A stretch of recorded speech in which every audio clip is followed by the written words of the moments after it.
3, 2, 1.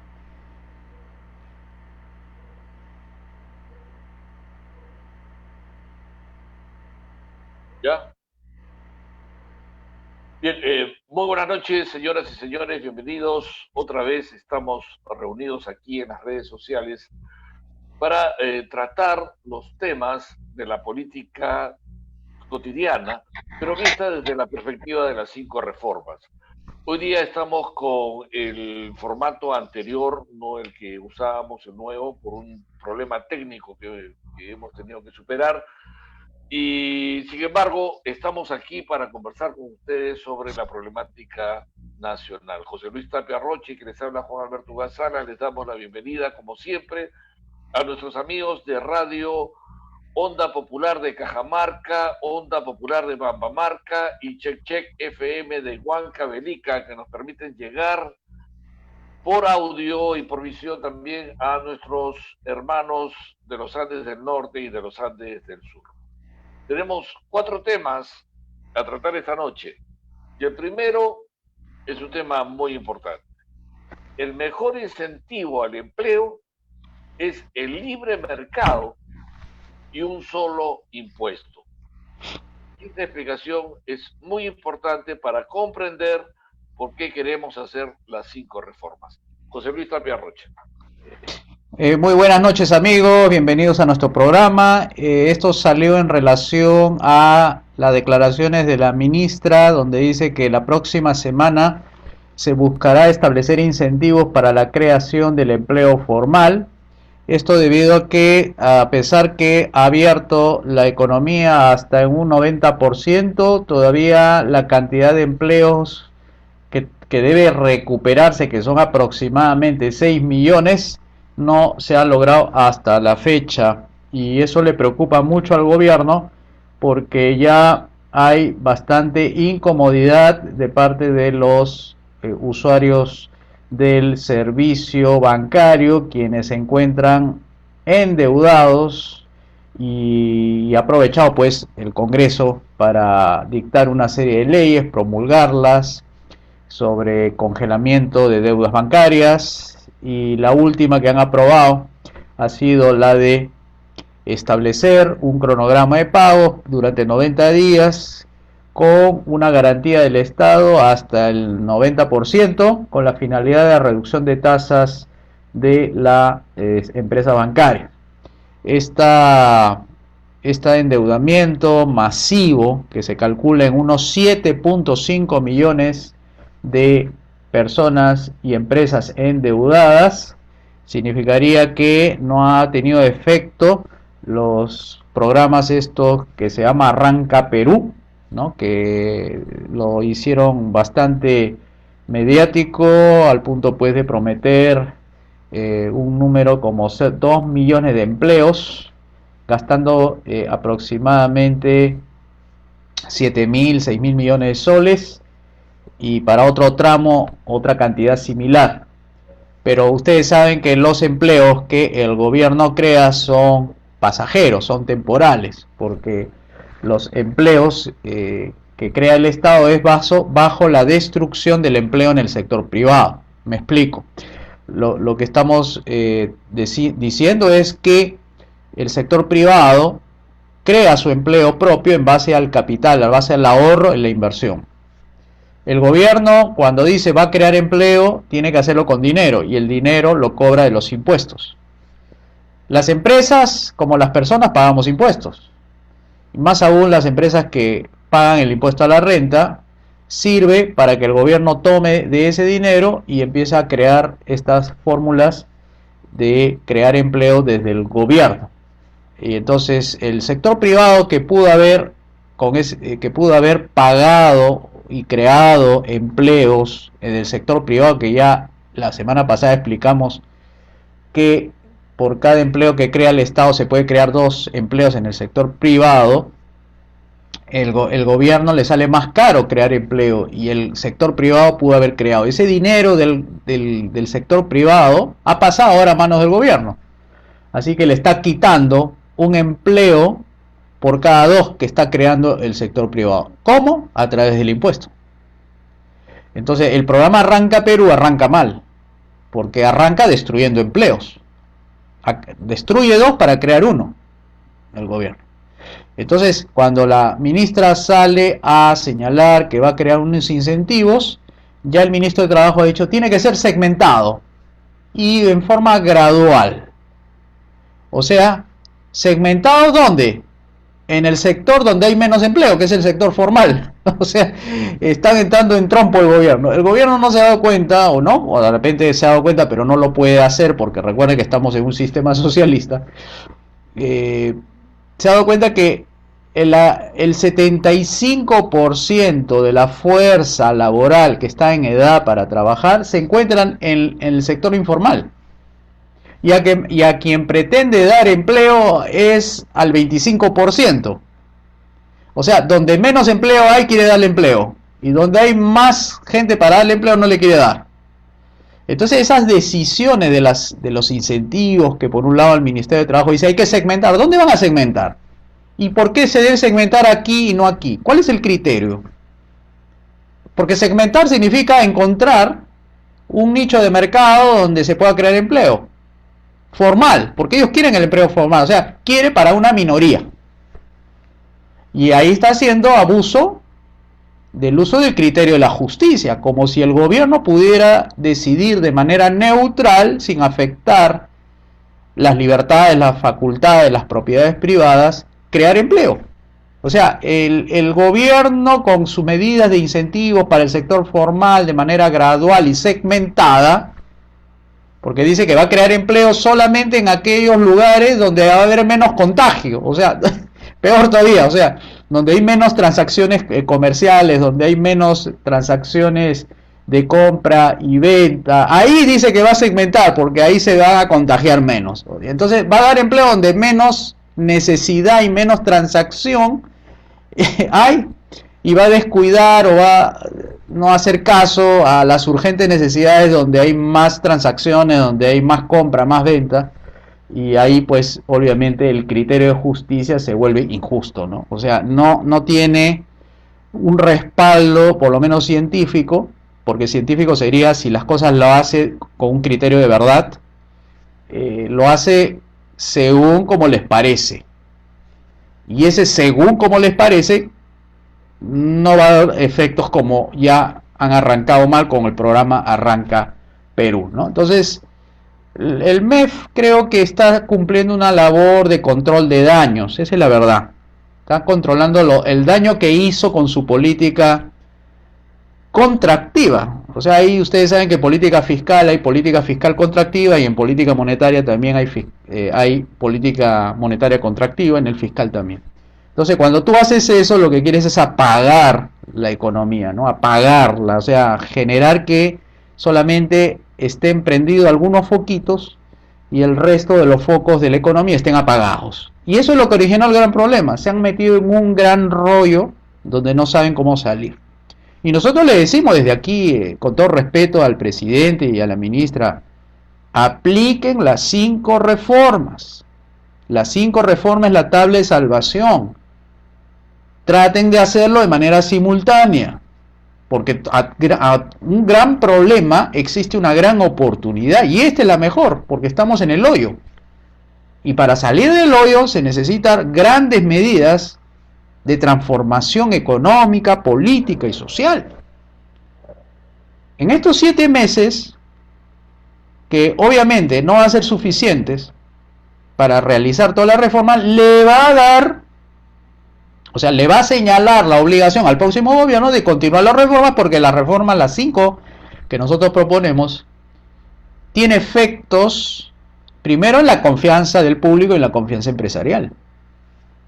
Entonces, cuando tú anuncias las medidas de manera simultánea, las 5 reformas, estás creando confianza, porque sabe que bajando impuestos, la gente entiende que bajando impuestos tiene más en el bolsillo. Y eso es rápidamente asimilable en la cabeza del público. Saben que a bajar impuestos, eliminar impuestos, bajar los gastos del Estado está en sintonía. Aumentar la seguridad ciudadana está en sintonía con el público. Si eso sale en la encuesta normalmente, las prioridades de la gente es: no tengo dinero. Segundo, tengo miedo a ser asaltado. Tercero, no tengo trabajo. ¿Y qué es lo que estamos proponiendo? Justamente solucionar esos tres, porque son 12 que están identificados en una encuesta desde hace 4 años atrás.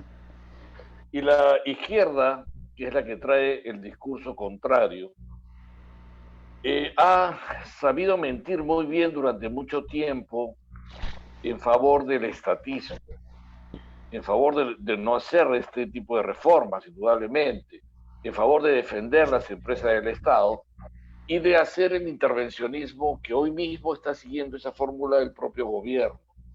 Y la verdad, nosotros notamos que la propia izquierda, cuando uno habla de privatizaciones, por ejemplo, como parte de las 5 reformas, sale y dice, no, eso es la patria. Ahí le sale el patriotismo. Y no es la patria. Porque la izquierda, y esto tienen que entender ustedes, miente mucho. Y ya le ha faltado respeto 3 veces a la patria. Le faltó respeto defendiendo, haciendo apología al terrorismo, que el Código Penal lo tipifica como delito de traición a la patria. El pago a Odebrecht, que es un acto de traición a la patria. El acuerdo de Escazú, que nos hace perder la soberanía territorial en la Amazonía, es otro acto de traición a la patria. Pero ellos hablan de que la patria son estas empresas privadas, estas empresas estatales, donde están parasitando todos ellos y nosotros los mantenemos. No es que defiendan la patria, lo que están defendiendo es el parasitarismo comunista. Así que entendamos bien, la patria no tiene por qué mantener estos gastos, no tiene por qué mantener estas empresas, y la mejor salida es el empleo en el libre mercado, y es darle libre mercado también a los que conocemos como informales, mal llamados informales, y que son gente emprendedora, que también es capitalista, es gente capitalista y es gente que sale a buscarse un mercado. Y a propósito de esto de empresas del Estado que deben ser privatizadas, vamos a tocar este segundo punto que tiene que ver con Petroperú, una empresa estatal que está de espaldas a la realidad. José Luis Tapia Rocha. Petroperú es una empresa estatal que para los comunistas y socialistas es una empresa estratégica. ¿Ah? La palabra estratégica le gusta mucho a los comunistas para no tocar este botín del Estado. Porque acá hay mucho empleo que crea para los burócratas, para los amigos del gobierno, ¿no? Que con buenos sueldos se instalan ahí y se ha convertido pues en una gran vaca ordeñadora de los grandes sueldos, por llamarlo así. A pesar de que algunas modificaciones legales han tratado de incluirlas como el funcionamiento, como el equivalente al funcionamiento de una empresa privada, sin embargo, fíjense este titular que describe y a la vez desnuda la desintonía con el público, porque esta es una empresa del gobierno. Dice así: aún faltan 700 millones de dólares para financiar la refinería de Talara. Fíjense, en eso están pensando los empresarios del gobierno, en buscarle plata a un montón de chatarra que no sirve, porque esta refinería va a refinar un petróleo pesado, costoso, para encontrar la forma de convertir eso en gasolina la más cara, cuando eso se puede sustituir por la importación libre de gasolina barata. Pero no, como al expresidente Humala se le ocurrió, por su falso nacionalismo velasquista, de revivir el episodio histórico nefasto de la toma de Brea y Pariñas, o tomar el IPC, ¿no? el International Petroleum Company, se le dio y se le metió en la cabeza de que hay que reflotar esta refinería. Así que su presidente, Eduardo Guevara, dice: No, esto no va a ser financiado con el tesoro público. Lo que tiene que hacer la empresa estatal es entrar al negocio del upstream, o sea, exploración y producción. O sea, va a ser la de empresario, va a arriesgar los capitales que tiene, ¿no? O sea, todos esos activos que hasta ahora están valorizados en varios miles de millones para arriesgar como si fuera un empresario privado. Ya hemos tenido experiencia que Petroperú, cuando ha estado en manos del gobierno de manera total, ahora lo tiene de manera parcial porque hay capital privado ahí que está entrando. Entre esos está la de Graña y Montero, ¿ah? Ahí hay también capitales metidos de empresas cuestionadas. Arrojan pérdidas. Estas pérdidas las pagamos nosotros, porque a ver, si dice que no va a tomar tesoro público y falta 700 millones, ¿qué va a hacer? Va a sacar unos bonos, que se llaman bonos corporativos, y lo va a ofrecer al mercado financiero internacional. Y eso va a levantar recursos, o sea, va a tener, o sea, la empresa del Estado se va a endeudar con el espacio financiero internacional que se encuentra, por lo general, anda en Nueva York, ahí en Estados Unidos. ¿Y cómo lo va a contabilizar? ¿Quién va a contabilizar? ¿Lo va a contabilizar un privado o lo va a contabilizar el gobierno esa deuda? O sea, va a pasar a formar parte de la deuda externa entonces, la de los 57 mil millones. O va a ser en los bolsillos de Graña y Montero, va a pasar esa deuda que si no paga le quitan los activos a la empresa privada. Pero si es minoría. La mayoría de acciones la tiene el gobierno. O sea, es un tema de, como le dicen, es carrusel, ¿no? O sea, pretende decir que no se va a agarrar tesoro público para financiar estos 700 millones, pero se va a endeudar la empresa estatal, la cual el titular mayoritario de esta empresa es el gobierno. Así que, ¿cuál es el aval entonces de Petroperú, de estos 700 millones? ¿Va a ser un privado? O sea, ¿va a haber activos privados? No, es activos del gobierno, sigue siendo el gobierno, no cambia nada. Se endeuda, no toma el tesoro público, pero esa deuda no es privada, sino es deuda del gobierno. Entonces, las deudas del gobierno finalmente se pagan con impuestos. Eso es un carrusel, esa es la verdad. No es privado, lo privado se queda en lo privado y nadie le interesa si alguien pierde en lo privado, es su dinero finalmente, pero esto no es dinero y están asumiendo que la empresa Petroperú se va a portar bien. Se va a portar bien cuando quiere, se va a portar mal cuando quiere, porque no hay ninguna garantía que una empresa estatal se porte bien siempre. Todo depende de los aires políticos con que se maneje. Así que imagínense que llega uno de los grupos de izquierda al poder, que es posible que llegue el 28 de julio. Si las cosas siguen igual, es posible. ¿Qué va a hacer los estatistas? ¿Qué van a hacer los comunistas y los socialistas de los grupos extremistas que tenemos en el Congreso? ¿Qué van a hacer? ¿Van a poner a su gente o no van a poner a su gente? ¿O van a mirar a la empresa estatal? No, no la vamos a tocar porque vamos a respetar el gobierno limitado. ¿Lo van a hacer ellos? Esos son los primeros que se van a llenar el bolsillo, porque ellos son gobierno ilimitado. Recuerden que el socialismo no le interesa sacar a los pobres de la pobreza. Es parte de su negocio mantenerlos en la pobreza. Entonces, si puede hacer quebrar una empresa petrolera, como lo hace ahí Venezuela y su emblemático presidente que es la expresión del comunismo, si lo hacen ellos, ¿por qué no lo podemos hacer nosotros? Dirán los comunistas.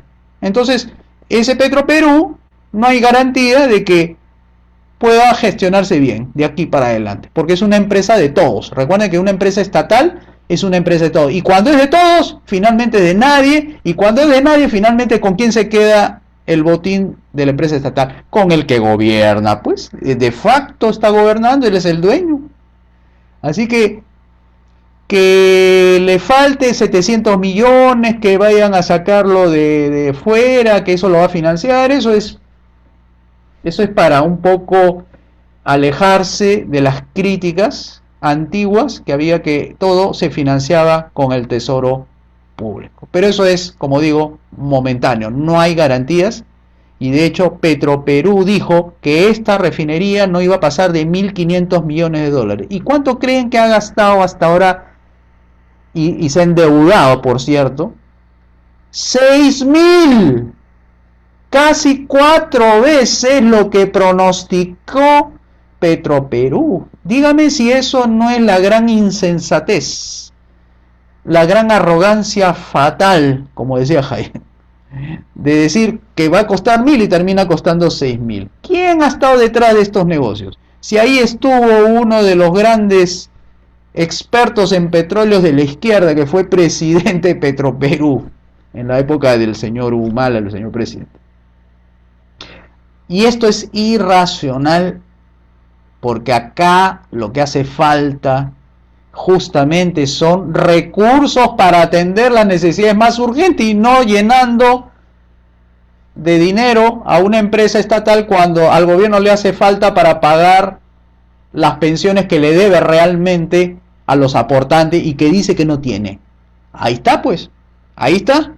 ¿Por qué le falta? Ahí está, pues. ¿Se le va en dónde? Es el tipo de gestión del gobierno. Ese es el tipo de gestión, que cuando la gente no tiene cómo pagar sus deudas, pero claro, a Petroperú sí lo van a endeudar y eso va a ser impuestos a futuro para todos. Juan. Sí, en realidad el intervencionismo estatal es el que ha creado toda esta crisis. Si bien es cierto que en los 90 se hicieron algunas reformas y algunas privatizaciones, no se hicieron todas. El Estado sigue siendo socialista y esto permite que cualquiera llegue a él, se siente en él y se convierta en, por un lado, tirano, porque el Estado está preparado para la tiranía, y por otro lado, se convierta en corrupto, porque el Estado está preparado para hacer corrupción. Y entonces, al final de cuentas, todos estos intervencionismos responden al criterio de la tiranía corrupta. Por eso es que los sucesivos gobiernos son tiranos y corruptos, unos más que otros, pero van por ese camino. Todos se subordinan al jefe de Estado, todos, la Fiscalía, el Poder Judicial, los medios de comunicación, los empresarios, en fin, y todos son parte de una estructura, de un sistema que tenemos que romper. Esto es una crisis que lo ha creado el intervencionismo estatal de un Estado socialista. Esta crisis también la ha creado a la vez un gobierno ilimitado. Nosotros hablamos de un Estado limitado y hablamos de un gobierno limitado. Son dos aspectos. Aquí hay un Estado intervencionista ilimitado y un gobierno que también se va más allá de sus límites, tirano y corrupto. Y entonces nos han creado una deuda tremenda, nos han creado un problema tremendo, nos han creado una pandemia que hasta ahora es discutible. Y eso inclusive nos ha llevado a una crisis tan profunda que hoy en día hay muchos padres de familia que no pueden pagar los colegios de sus hijos. Encima, lo que se viene para mañana van a ser pagos de estas deudas que ellos contraen para poder hacer la gran fiesta que están haciendo entre ellos, porque ellos son los únicos que no están en crisis. Somos nosotros, el pueblo, el que está en la crisis. Quien está en la cúpula no vive la crisis. Y hay un vínculo entre el poder socialista intervencionista y un grupo de derecha mala o capitalismo malo, que es el capitalismo mercantilista, que se encierra en sus vínculos privilegiados con el poder político para poder entrar en este tipo de negocios que a ninguno de los peruanos nos conviene. Por eso, cuando nos hablan de qué es la patria, no nos están hablando de la patria que la abandonan 3 veces con los terroristas en sus apologías, con el pago a Odebrecht, que es una traición, o con el acuerdo de Escazú. Ellos con la patria no quieren nada, son capaces de abandonarla siempre. No están defendiendo la patria. Esa bandera es absurda, la bandera de empresa estratégica, no. Están defendiendo negocios, importantísimos negocios, importantes negocios que han creado la imposibilidad de muchos alumnos de volver a sus colegios porque sus padres están sin trabajo, sus padres están sin empleo, sus padres están sin posibilidad de pagar las pensiones escolares para que estos sigan estudiando. Y van a terminar yendo a un colegio estatal o vaya uno a saber qué, no tienen un futuro real de no saber qué hacer con la educación de sus hijos. Y ese es el siguiente problema, el problema que vamos a tratar. Y lo vamos a tratar desde la perspectiva de las 5 reformas. Y por eso lo hemos titulado así. Las 5 reformas aliviarán la morosidad en colegios privados. Porque hay morosidad en el pago de los colegios privados. José Luis Tapia. Muchas gracias, Juan. El titular que ha salido en Perú 21 es este: el índice de morosidad en los colegios privados bordean el 80%. Las cifras dicen que para este año van a cerrar 5.000 colegios. 5.000 colegios, de ya 2.000 ya cerraron. Recuerden que esta gran tragedia económica lo ha creado la cuarentena del gobierno. No es que el bichito del COVID ha provocado eso, no. Es el gran apagón productivo seguido por los consejos de la Organización Mundial de la Salud y de su alumno inteligente y estrella, el que fue el ex ministro de Salud, Víctor Zamora, de la fila de la izquierda radical que gobernó durante el tiempo de la pandemia antes del cambio de primer ministro cateriano. Hasta en ese momento el gabinete se le dio por apagar las fábricas, los empleos y todos los negocios que no fueran esenciales. Y esto es lo que ha ocurrido. 5.000 profesores desocupados. Una situación crítica de los colegios privados, porque ha ocasionado que los padres de familia, al perder sus empleos, matriculen a sus hijos del colegio privado a colegio estatal, como si la matrícula en los colegios estatales fuera la gran solución.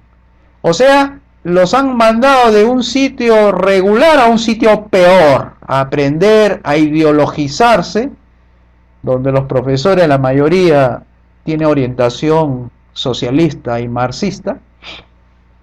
Y esto, pues, como hemos dicho, es producto de una cuarentena estricta. Entonces, han salido los expertos educativos a decir: lo que se necesita es un programa de reactivación educativa.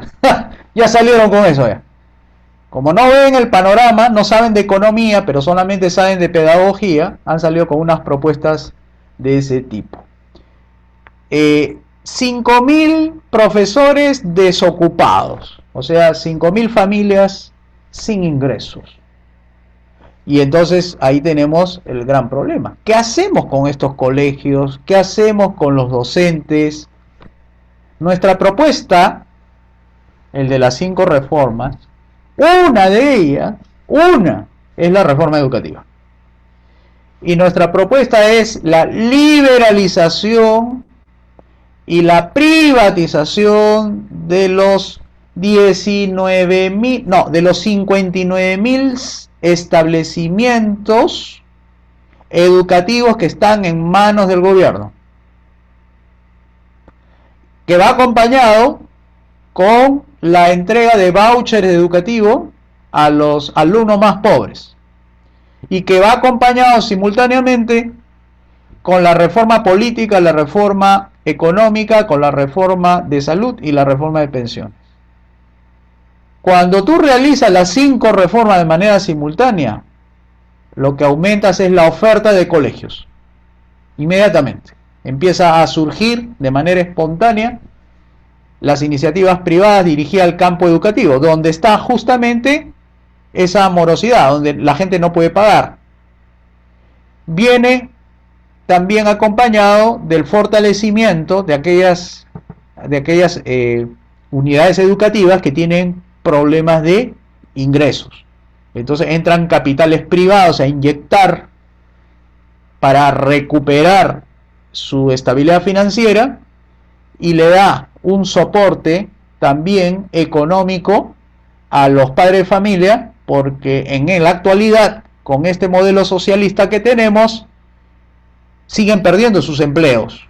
Y nuestra propuesta de reforma política y reforma económica es bajar los impuestos para hacer caer los costos y los precios en 40% y permitir que el libre mercado, una vez que empieza a funcionar, empieza a elevarse los ingresos de las personas, lo cual la morosidad bajaría y gradualmente se va restableciendo las finanzas particulares y de los colegios. Mientras va durando ese proceso, se le está otorgando cupones educativos para que las familias de alumnos de los más pobres puedan contratar colegios privados, porque los colegios estatales van a ser privatizados de manera de sociedad anónima, con titularidad individual por acciones a los profesores, administrativos, directores y estudiantes, para que puedan fortalecerse desde el punto de vista del capital y de los ingresos que arrojen estos colegios que empiezan a operar en el mercado. En un mercado no débil, en un mercado fuerte. Porque van a competir y se van a reforzar con todas las inversiones privadas que van llegando, porque ahora el mercado es libre, libre para recibir capitales, libre para fundar colegios, libre para poner colegios, libre para gestionar colegios, y no va a haber leyes malas que la impidan el desarrollo, el crecimiento, porque los costos y los precios van a bajar en un 50% y va subiendo los ingresos como lo han hecho los países que han acercado sus economías al capitalismo liberal, con niveles de ingresos anuales tipo Qatar, tipo Singapur, tipo la región administrativa de China, Macao, con 100.000, 98.000 dólares, 89.000 dólares, con países como Suecia, Suiza, Liechtenstein, Mónaco, Emiratos Árabes Unidos, con 80.000 hacia arriba de ingresos. Y son países con distintas culturas, de distintas geografías. Entonces estamos hablando de una solución general y no como hay un experto educativo que dice programa de reactivación educativa, como si eso va a solucionar el problema. Eso es la estrechez con que miran las cosas, porque no tienen un programa político como lo tiene el Partido de Evolución, partido serio, partido de personas ordinarias que hacen cosas extraordinarias por su país.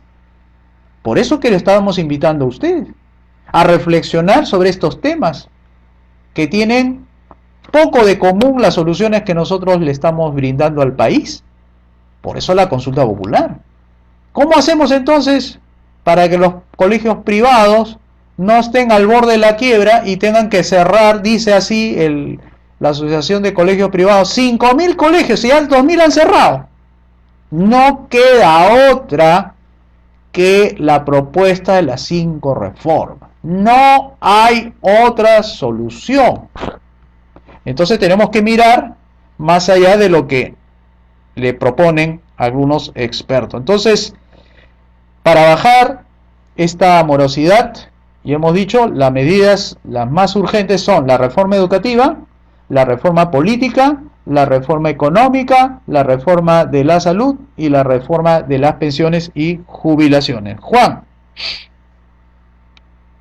Sí, esto es importante reflexionar, porque cuando nosotros decimos un Estado limitado, es decir, que solo lo vamos a limitar a 3 funciones: infraestructura, seguridad y justicia. En ninguna de las 3 está el tema Ministerio de Economía, direccionar la economía, manejar la economía, dirigir la economía. El Estado no es un buen director de la economía. Deje tranquilo a que el mercado resuelva los problemas. ¿Qué cosa hace el Estado cuando se mete en la economía? Produce inflación, produce crisis, produce devaluaciones y se mete en deudas y propicia lo que tanto nos disgusta. La corrupción, porque ellos van manejando los impuestos, van manejando las compras, van manejando las cutras, van manejando estos miles de millones y nos meten en este tipo de problemas.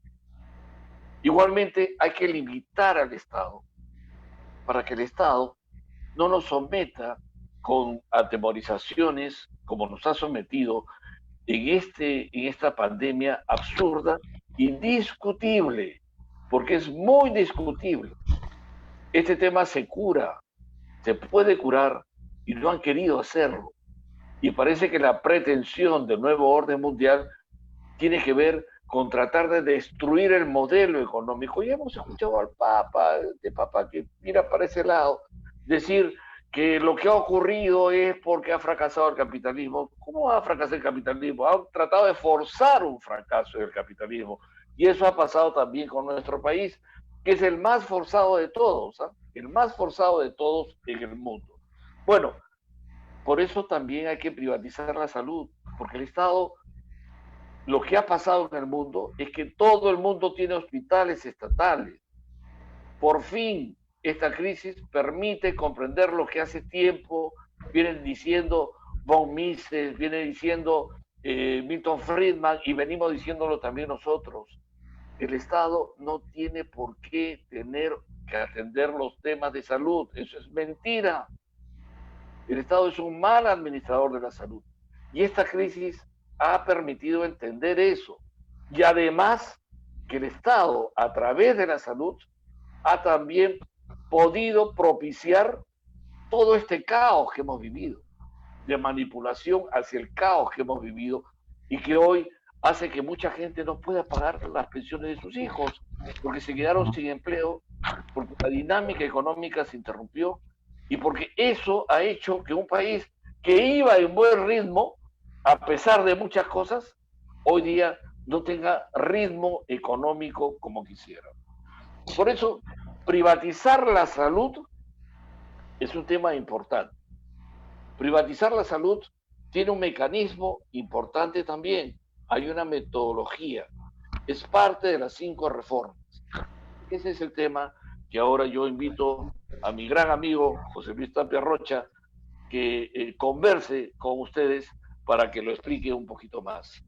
Privatizar la salud para no traficar con la esperanza de la gente. José Luis. Así es, querido Juan, nosotros hemos advertido en varias ocasiones que al gobierno se le ha ido de las manos el tema de la pandemia. Debió haber realizado medidas de orden sanitario y como todo gobierno socialista se pasó del límite y lo que hizo fue medidas de orden de salud.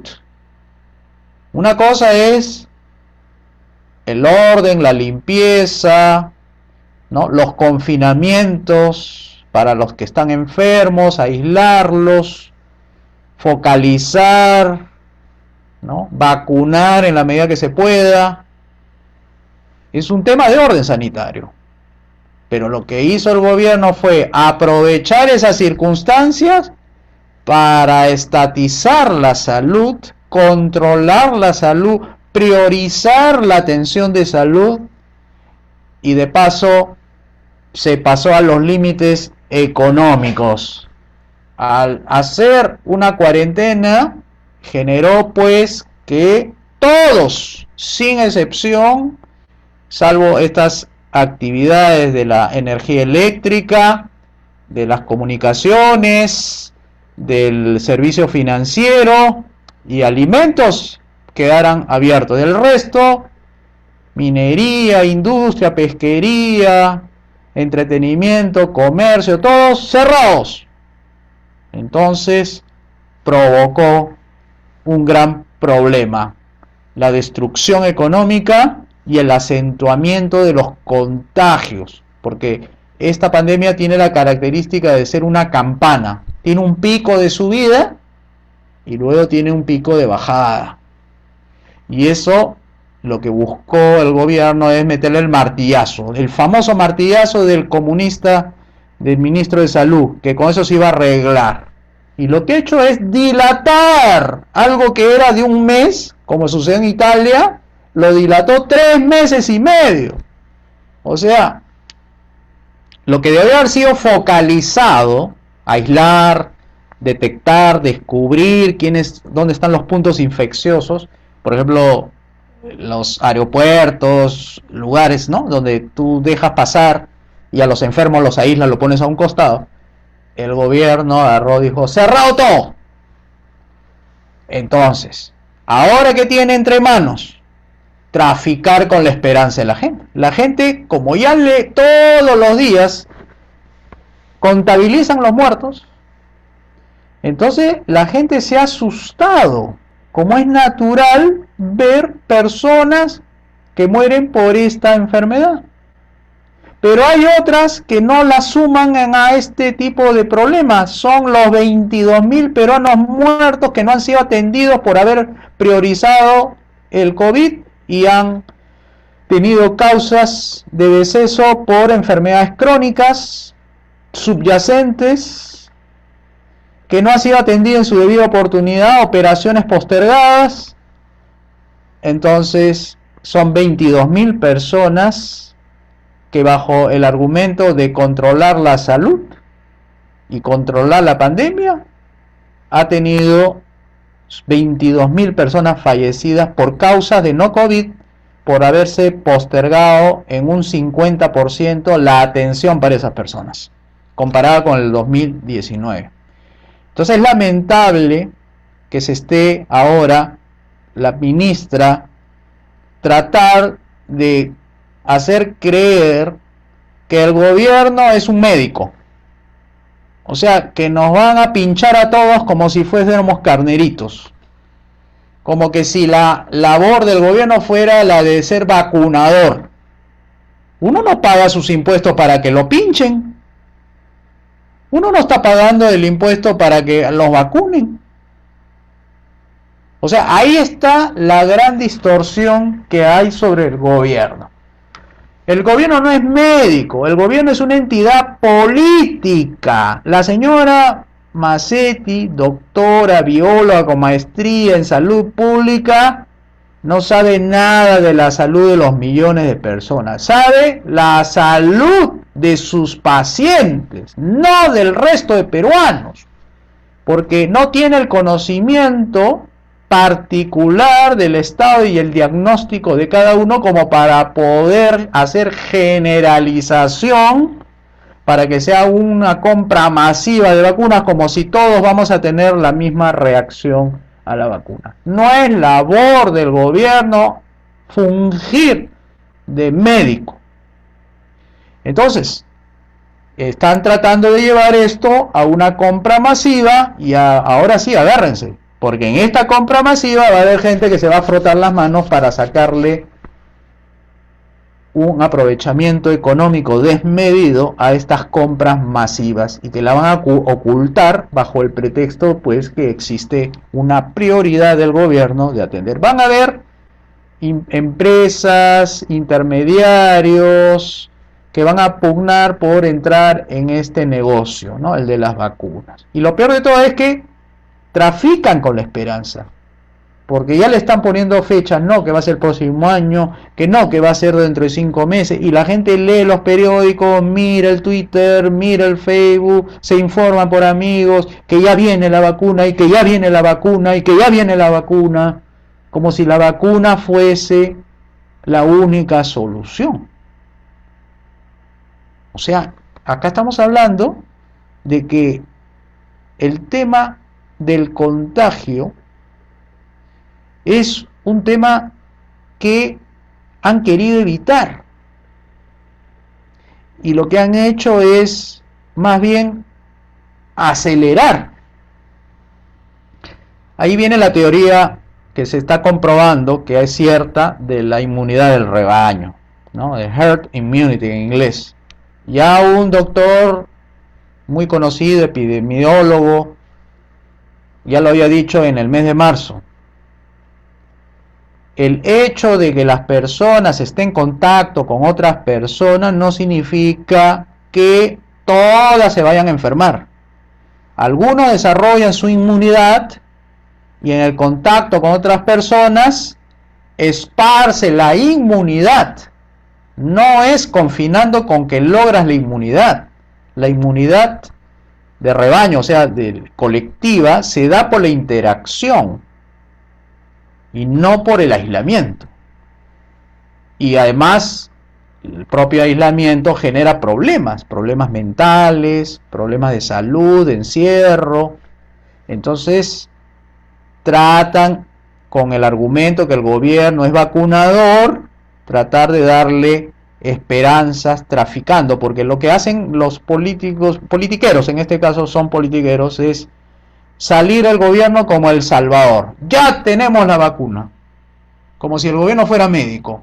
Vamos a vacunar a todos porque va a ser obligatorio. Ahora dicen que va a ser el que no esté vacunado no va a poder viajar. O sea, todos van a tener que presentar su prueba de que han sido vacunados. Si no, no pueden entrar a las discotecas porque va a contagiar.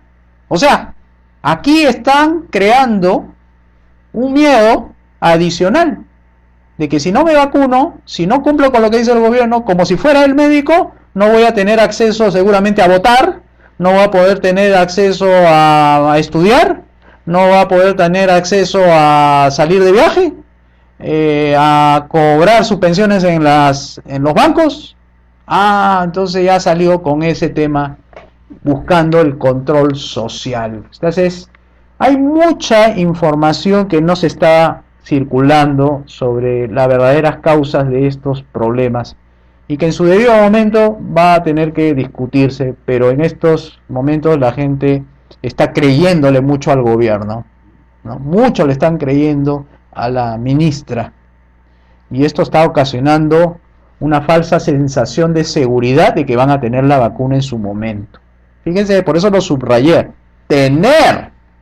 O sea, está diciendo el gobierno va a tener. No está diciendo la gente va a tener. Porque ellos van a comprar. Ellos se van a vender como los salvadores. O sea, se va a volver un estado médico que va a pinchar a todos. Y va a controlarlo socialmente para que no accedan a los servicios esenciales que la gente quiere. Distraerse, estudiar, trabajar, si es que no tienen eso. Fija, miren toda esa información que van a levantar estos politiqueros. Porque es lo que ellos quieren, es el control. Y lo están logrando porque la gente le está creyendo. Y no le hacen caso a los verdaderos médicos, que no tienen nada de políticos. Ellos sí son políticos, así que no están diciendo la verdad porque es política del gobierno no decir la verdad, por lo menos en este gobierno que nunca ha dicho la verdad sobre el tema COVID. Juan. Sí, aquí hay que tener una cosa muy clara, muy clara. El objetivo del gobierno nunca fue la salud de la gente, jamás, como tampoco de este nuevo orden mundial. Su objetivo no fue la salud de la gente. El objetivo es destruir el modelo económico y a la vez imponer un nuevo modelo de control político social. Este ha sido un gran ensayo. Hay demasiados ejemplos, desde la doctora María Eugenia, que está en El Salvador, no me acuerdo su apellido, que ha curado cerca de 1000 personas con medicinas muy simples. Desde lo que le ha pasado al señor Trump, en pocos días ya está en su oficina. De lo que le ha pasado a tanta gente que ha podido salir esto en poquísimos días. Y desde el hecho mismo de no querer ni siquiera aceptar oxígeno donado, de no querer ni siquiera comprar camas UCI, de no querer hacer absolutamente nada, y salir luego a echarle la culpa a la gente es la culpable de que esto no se haya solucionado, sin haber hecho un ápice de esfuerzo por solucionar lo que parecía una pandemia. Lo que ellos no querían era salir luego a echarle la culpa a la gente es la culpable de que esto se resuelva. Lo que ellos querían era simplemente proponernos un encierro para evitar que la economía peruana se dinamice. Hay un infiltrado por ahí, mi querido José Luis, que siempre se meten, porque es la única forma de debatir que tienen los inmorales, los corruptos, los decadentes, los comunistas, los incapaces de tener esa posibilidad de debatir con argumentos. Y es que la mentira, cuando se pretende presentar como verdad, no tiene otra forma que este tipo de actitudes que son tiranía. Te meto cabe, te insulto, te boicoteo o te termino metido en la cárcel diciendo que eres cualquier cosa inmoral, qué sé yo, y te mando a los fiscales, a qué sé yo, porque es la única forma en que ellos pueden sostener lo insostenible, que es la mentira. Bueno, esto ocurre porque la salud es estatal. Y mientras que la salud sea estatal, es fácilmente manejable una situación como esta. Con la mermelada a los medios de comunicación nos convencen de un temor sobre algo inexistente. Y han permitido que ocurra esto de aquí.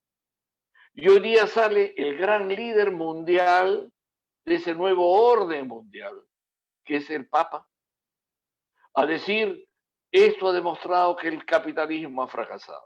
O sea, después de boicotearlo, nos dice que el capitalismo fracasó. ¿Para qué? Porque no tienen otra forma de hacerlo fracasar. Tienen que meterle boicot para hacerlo fracasar. Y esto responde a una política totalmente diseñada desde lo mal llamado nuevo orden mundial al que nosotros nos rebelamos, porque dentro de las 5 reformas también está nuestro distanciamiento a estas organizaciones. Vamos a finalizar este programa, tenemos pocos minutos. Primero agradeciendo a las radios que nos están sintonizando, Radio Onda Popular en Cajamarca y en Papamarca, y Radio Checkcheck FM en Huancavelica. Gracias por copiar nuestra señal.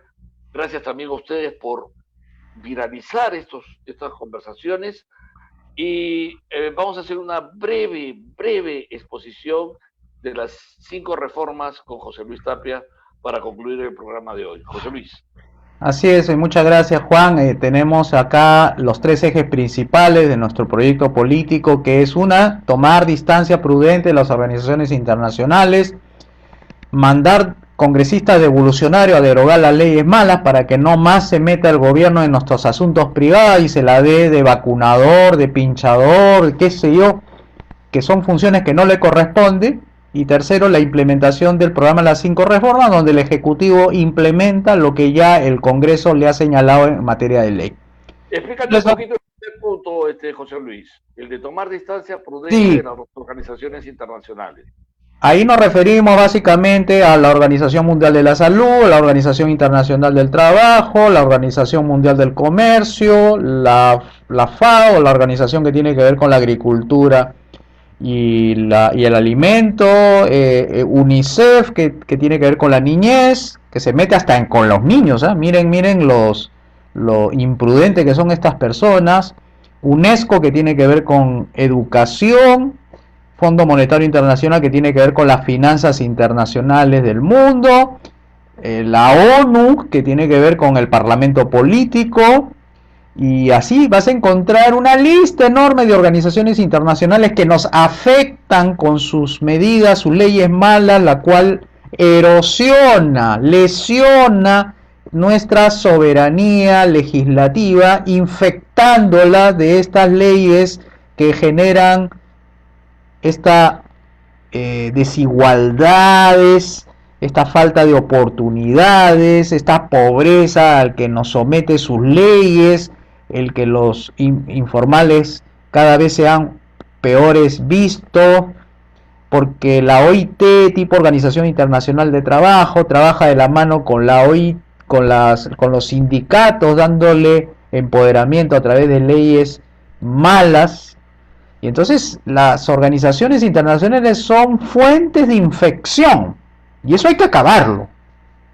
Hay que tomar distancia, porque si no nos van a infectar el orden jurídico y empieza a malograrse la economía, el derecho y todas las organizaciones que tienen que velar por los derechos individuales de la gente, la vida, la libertad y la propiedad. Por eso hacemos eso de la tomar distancias. No digo todas, pero sí las principales que infectan, porque hay otras que sirven, por ejemplo, para el orden marítimo, el orden aéreo. Eso sí, es así, hay que tomar, digamos, en cuenta sus normatividades, como el tránsito, ¿no? La señalización, el respeto de las señales de tránsito, todo eso es parte del orden, eso sí, pero hay otras que se meten en la economía, se meten con la Claro. familia, eso no, pues, ¿no? Eso significa limitarlos también, Uh -huh. limitarlos a tareas específicas. Ellos se están extralimitando en sus tareas, se están involucrando en cosas en las que no deben meterse, como por ejemplo la ideología de género.